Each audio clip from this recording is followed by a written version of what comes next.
Okay, so we have covered till question number 6, difference between ingress and service in Kubernetes. So we will be continuing from 7. So next question is, where does PV exist in Kubernetes? First of all, what is PV? PV is persistent volume. When we talk about Kubernetes, our application is deployed inside pods. So let us say if our application is inside a pod and that pod is running on a node, where does that pod stores its data? If that pod is storing some data inside it, so whenever the pod dies, the data with it is all gone. You won't be able to access that data again. Let us say you are running in a pod Postgres application. So if that pod dies, you won't be able to access it. So you need some kind of storage that exists even if the pod dies. So there should be some storage that should be available even if our container restarts. Okay. So that storage can be either on the node on which our pod is there, or that storage can be outside our cluster provided by some external sources like EBS, NFS, or any other thing, any other storage.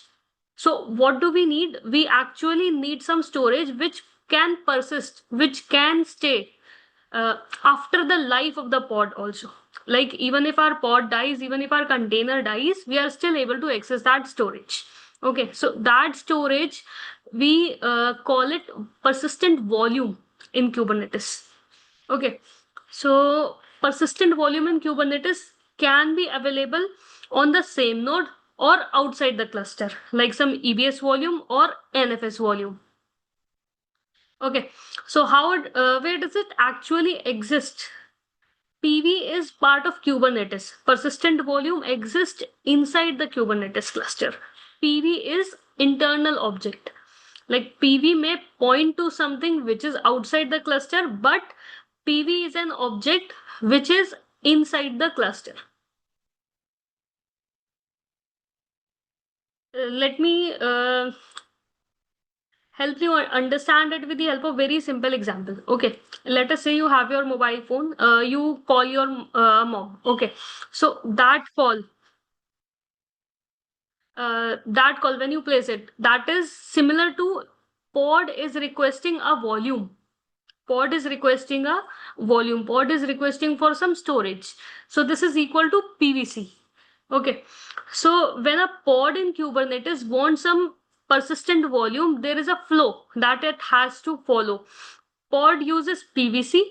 PVC is a request that I want this much storage and with this access. Like I want only read only or read write only. Or so we specify the size that I want. Let us say I want 2 GB and I will specify the size as access as well. So pod specifies its request via PVC.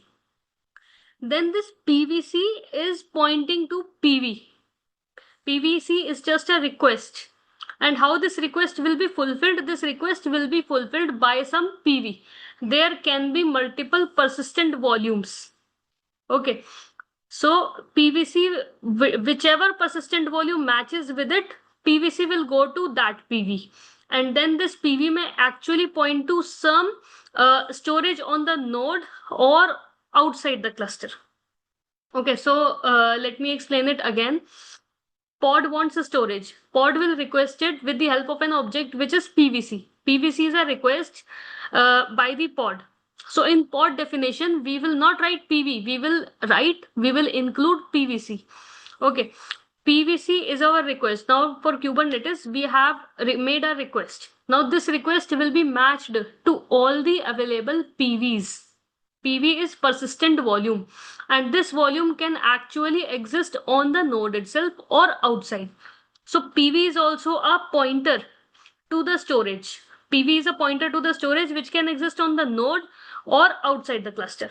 But PV object itself, which is a pointer it exists inside the cluster.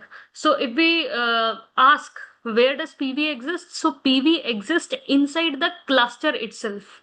Okay, so if I like, you can read this example. Like when we are making a phone call, that making a phone call is similar to PVC. Okay, when we are making a phone call, we are using that saved contact. That saved contact is nothing but PV. Okay, that saved contact, that name, that mom name. So that is saved contact. And actually, that mom is pointing to the number, your contact number, your mom's contact number, which can actually be saved on your phone or your Gmail account.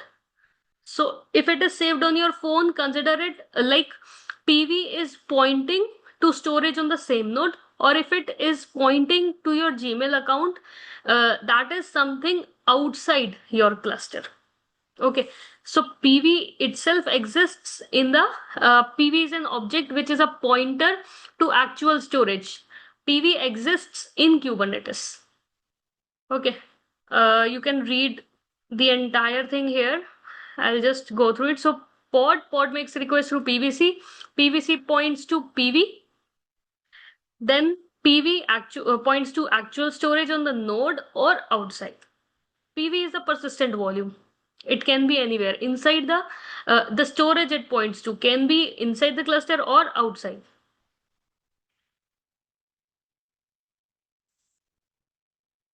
Now this is a similar concept of what is internal and external storage. The internal storage refers to inside the cluster. That is, it can be on the nodes, the storage that is available on the nodes. And the external storage that is outside the cluster. It can be EBS volume or NFS, or there are other resources available which we can consider here. So internal storage is when we talk about storage on the same node or on the other node inside the cluster. Okay. Now, how do pods communicate? Pods can communicate across different namespaces by this format. As I've already told you that if we want to refer to a group of pods, we group a particular group of pods by service. Like a particular pod will be accessible through its corresponding service. So if a pod want to communicate across different namespace, like a pod in the dev space want to communicate to another namespace, then he will just use this service name, then namespace dot svc dot cluster dot local. This you have to like remember. Now, next question is, how will we handle the Kubernetes control plane upgrade and worker nodes upgrade? So if we have to upgrade